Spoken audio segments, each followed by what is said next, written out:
Okay mga tropa, nakakatuwa mang isipin. Sa nabasa nga po nating balita na lumabas ngayon lamang, tinanggap daw ni General Nicolas Torre ang hamon ni acting Davao City Mayor Sebastian Duterte sa isang suntukan. So ayon mismo kay Torre, palag daw siya dito kay Baste Duterte at gawin daw itong boxing match with a cause, no? At ang malilikom daw na pondo dito ay idodonate nila sa mga nasalanta ng bagyong Krising at bagyo at habagat, no. Ayon pa nga kay Torre, kahit daw 12 rounds of boxing, payag siya kahit gawin niya raw sa Araneta Coliseum sa darating na linggo. May oras pa nga ng 9:00. So mukhang mainit at may aabangan na naman tayong matinding boxing match. Kung kayo naman ang tatanungin mga tropa, pabor ba kayo dito sa boxing match na to, at kung sino ba ang inyong napipisang mananalo kung matuloy ang labang ito? So i-comment nyo lang sa ating comment section at pag-uusapan natin yan mga tropa. Think about it. Gusto mo harasin ako, harasin mo lang ako. Kasi matapang ka lang naman, we have the position pero gusuntukan tayo, arat ko makaya kita. Ganun lang.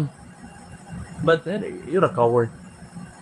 You are nothing without your position. Sa totoo lang.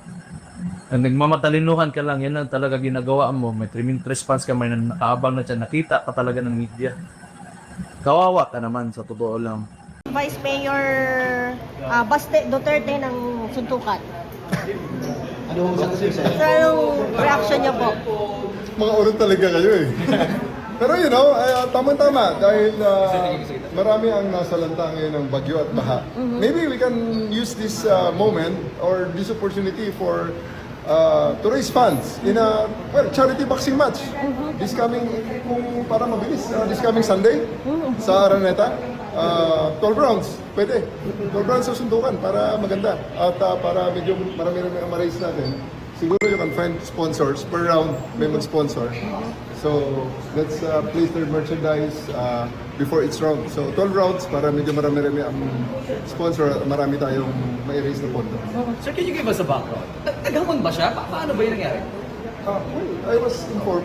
So yun nga mga tropa, abangan niya natin ang susunod na updates dito sa bakbakang Baste Duterte kontra General Nicolas Torre III.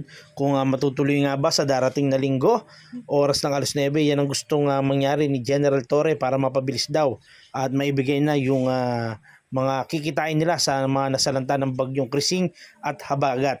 Tingnan naman natin kung anong magiging sagot dito ni Baste Duterte.